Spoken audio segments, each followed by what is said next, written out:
আসসালামু আলাইকুম। হাতের কাছে খুব সহজ একটি উপকরণ দিয়ে আজকে বিকেলের নাস্তাটা তৈরি করে নিলাম। এজন্য প্রথমে আমি মাঝারি সাইজের 4টি আলু সিদ্ধ করে এগুলোকে স্ম্যাশ করে নিয়েছি।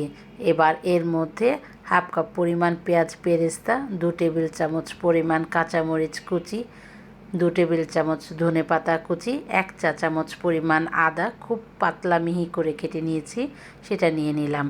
এবার এর মধ্যে 1 চামচ পরিমাণ চাট মশলা, হাফ চামচ পরিমাণ ধনিয়া গুঁড়ো, হাফ চামচ পরিমাণ জিরার গুঁড়ো, হাফ চামচ পরিমাণ গোলমরিচ গুঁড়ো, হাফ চামচ পরিমাণ চিলি ফ্লেক্স, আর এখন দিয়ে দিচ্ছি 3 টেবিল চামচ পরিমাণ কর্নফ্লাওয়ার, আর ব্রেড ক্রাম্ব দিয়ে দিচ্ছি আমি এখানে 3 টেবিল চামচ পরিমাণ। এটা কিন্তু আমি বাসায় থাকা পাউরুটি দিয়েই তৈরি করে নিয়েছি।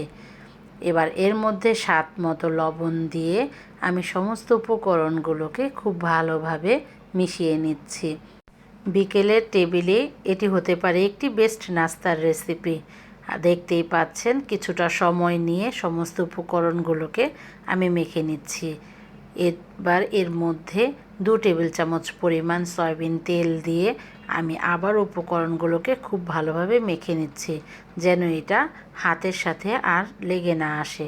এবার এর থেকে কিছু পরিমাণ মিশ্রণ আমি নিয়ে এগুলোকে আমি গোল একটি শেপ দিয়ে নিচ্ছি। এবার এগুলোকে মাঝ বরাবর কেটে আমি আমার ইচ্ছে মতো শেপ দিয়ে নিচ্ছি। আপনারা চাইলে আপনাদের ইচ্ছে মতো শেপ দিয়ে নিতে পারবেন। শেপগুলো দেওয়ার পরে দেখতে পারবেন এগুলো কিন্তু বেশ কিছুটা আমি ভারী ভারী করে নিয়েছি, যাতে করে ভাজার সময় এটা ছেড়ে না দেয়। আপনারা চাইলে আরও একটু মোটাও কিন্তু করে নিতে পারেন। এবার আরও একটি ফ্রাই প্যানে আমি পরিমাণ মতো তেল দিয়ে একে একে আমি নাস্তাগুলো ভেজে নিচ্ছি। এই সময়টা চুলার হিটটা মিডিয়াম রাখার ট্রাই করবেন। এতে করে এর উপরটা খুব ক্রিস্পি হবে, ভেতরটা থাকবে জুসি। একটু সময় নিয়ে কাজগুলো করতে হবে। এবার আমি এগুলোকে উল্টিয়ে পাল্টিয়ে নিব।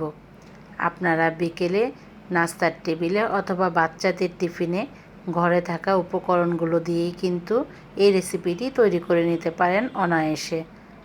সকলে অবশ্যই বাসায় এটি ট্রাই করবেন। এগুলি উল্টিয়ে পাল্টিয়ে নিয়ে আমি একটি সার্ভিং ডিশে টিস্যু পেপার দিয়ে তুলে নিচ্ছি। আমার কিন্তু ভাজা কমপ্লিট। এটা দেখতে যতটা সুন্দর, খেতেও কিন্তু ততটাই টেস্ট।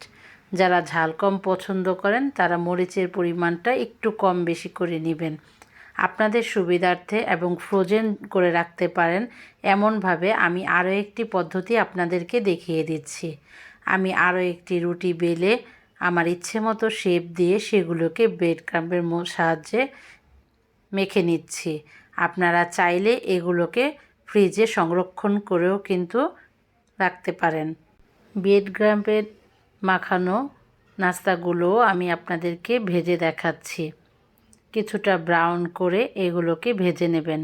দুটোর স্বাদ কিন্তু দু রকমের। আপনারা যেটা ভালো মনে করেন সেভাবেই এই নাস্তাটা তৈরি করে নিতে পারেন। আমার রেসিপিটি যদি ভালো লাগে লাইক কমেন্ট শেয়ার দিয়ে পেজটির পাশে থাকবেন। দেখতেই পাচ্ছেন এর উপরটা কতটা ক্রিস্পি আর ভেতরটা জুসি। সকলকে ধন্যবাদ।